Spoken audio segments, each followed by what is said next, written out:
Hey there, folks. Welcome to Spectrum Pulse. We talk about music, movies, art, and culture.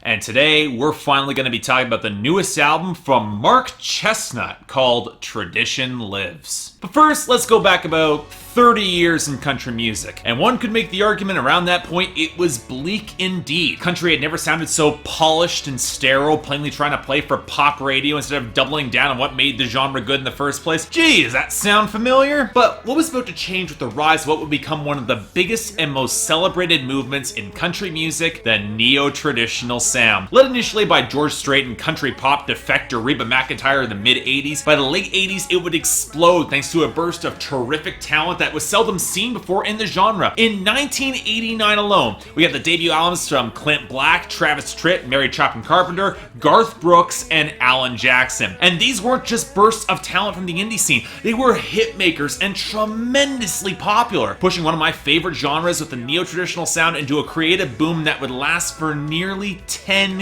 years. Think about that for a second, a decade. But let's go back a year to 1988, where the artist we're going to talk about today is Texas country artist Mark Chesnutt. He began his career on an indie label before heading mainstream. His name doesn't tend to come up as much in the neo-traditional movement, but he was definitely there in the early 90s with a string of real hits. I'm honestly not sure why he isn't remembered more. I still remember most of his 90s hits, and most of them are actually pretty decent, if occasionally a little bit too slick for their own good. Maybe it's because he didn't take more of an active role in writing his own songs, especially early on, but a larger factor was a cover he made of Aerosmith's I Don't Want to Miss a Thing, a song that was a pop culture sellout for both acts and that he actually regrets to this day. Now, I'm not about to blame him for covering that song. Pop country made a massive comeback in the late 90s. It's kind of understandable his label might have pushed him in that direction, but then his label dissolved, and for a few years he kind of got stuck in the lurch a little bit. So when country shifted into the rougher sounds of the early 2000s, Mark Chesnutt did probably the best thing that he could have done. He went back to the indie scene and his roots, the honky-tonk sound in Texas. And since then, while he hasn't exactly been writing many songs, he's been putting out a series of critically acclaimed albums. Sure, he doesn't write a lot of the songs, but he's always had a knack for finding really smart songwriters with a knack for nuance, ever since the 90s even. Now, this album, Tradition Lives, is his first since Outlaw in 2010, and it's been getting a lot of critical acclaim, especially from the indie country set, surprise. So I figured I'd give it a listen. Was it worth it? Well, okay. That depends a lot on what you're expecting. If you're looking for a country album that's looking to push the genre forward in terms of the sound or evolve it like what Dave Cobb or Sturgill Simpson have released this year, of course you're not going to get that. But if you're looking for a remarkably solid neo-traditional country album with writing and production that's a considerable cut above average, Mark Chesnutt's Tradition Lives is exactly that. It's defiantly a throwback to a different era. Actually reminds me a lot of what Alan Jackson did with Angels and Alcohol last year. But if you like that sound as much as I do, you're not going to care all that much, and instead you're going to enjoy an album that holds up as a solid entry into country music's quietly quite strong year. And yet here's the funny thing. Mark Chesnutt isn't really doing that much that's different than your typical 90s neo-traditional country sound, with more of a Texas influence updated for the modern age. Acoustic guitar has some great texture, the electric guitars have solid rollicking tones, there's plenty of fiddles, bouncy piano, and pedal steel, and there's even a key change on Lonely Ain't the Only Game in Town. If anything, I'd say this is a rougher cut in compared to what Mark Chesnutt had in the 90s. I always felt it was a little bit too much reverb, a little bit too smooth, and while many of the song structures do feel a little bit basic, they could be expanded to maybe have another verse. It doesn't mean that he doesn't put in some solid hooks or take tracks in interesting directions. Now, for sure, the piano, the fiddle, and electric guitar against the mid-tempo acoustic groove on Is It Still Cheating or You Moved Up in Your World or Losing You All Over Again, it's playing a very comfortable territory. He's not exactly breaking down barriers here, but then you have the bitter minor tones on the strings on Oughta Miss Me By Now with the touches of organ, or the darker acoustic tones on the album Highlight So You Can't Hurt Me Anymore. And I'll admit, I wish more of the guitarists had the bite of the Merle Haggard cover in the closer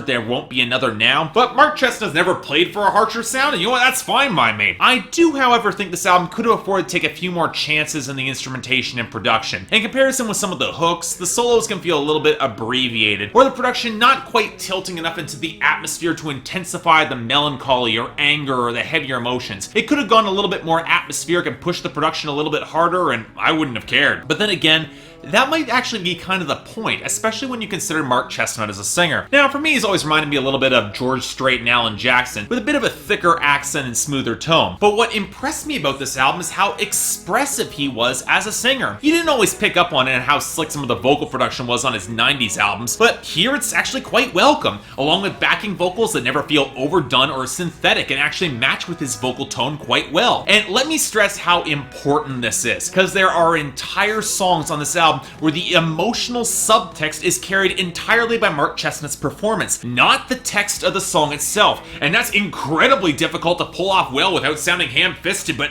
goddamn, he nailed this! And what is that subtext? Well, it's really a selection of complicated, mostly failing relationships as you'd see in the lyrics, which Mark Chesnutt is pulling absolutely no punches with in the framing to show his own culpability and problems with it. Sure, you get Neither Did I, which plays for a goofy caricature that unfortunately tilts a little bit too hard to stereotypes of women be crazy. And the song Hot is really all about how damn high the temperature is, kind of perfect for a summer song. But for the most part, this album goes for a little bit more nuance in storytelling. And while there are the easy hits that you would expect, Never Been to Texas is easily the biggest smack against the modern Nashville sound since Randy Rogers and Wade Bowen made standards last year. And while the Merle Haggard cover hasn't exactly aged well in the writing, Mark Chesnutt, he just nails the delivery. But there are a lot of tracks that go even deeper. Take Look at Me Now, a deceptively upbeat track about cheating in a third-rate motel. And thanks to all the detail in the lyrics, it's got the same crap sack vibe that made Sammy Kershaw's cover of third-rate romance work. Or take Oughta Miss Me Now and What I Heard, the latter being a breakup song where Chesnutt is deceiving himself about how much he's got a chance with her, and the form in which he just gets kind of pissy that the woman hasn't taken him back yet. And yet, these songs, they both work because the vocal subtext makes it clear that Mark Chesnutt's just lying to himself to put off the real pain and suffering. Similar case for Losing You All Over Again, where he meets up with an old ex almost randomly and tries to keep it together when all the feelings come rushing back. And then there are the songs where he's just moved past the pain and moved on. Like the borderline progressive, it is still cheating, where the love has sputtered out in the marriage and both partners are cheating,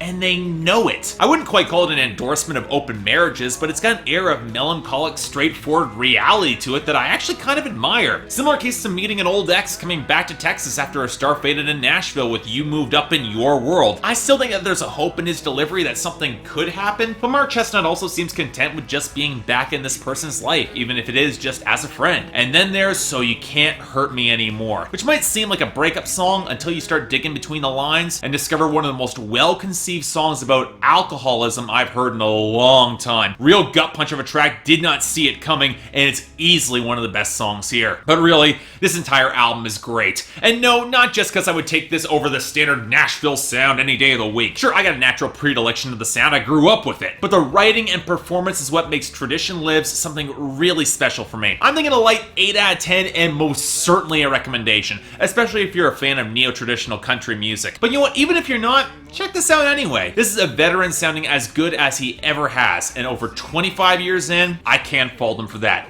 Definitely check this out, it's great. So yeah, thanks a lot for watching. Like to like and subscribe, I'd be more than grateful. I got the poll up here. I can imagine a bunch of you guys would probably really like this album, but what did you think? Did you like it? Do you really think it really connected with that sound, or just a little bit too much of a retread? Have to admit, for me, this album after the past weekend is exactly what I needed, so I really appreciate that. Until then, anything else I might be able to do to improve my presentation, or any other albums coming out that you want me to take a look at, I will try to give them a listen. Until then, I'm Mark, you're watching Spectrum Pulse, and I'll see you next time.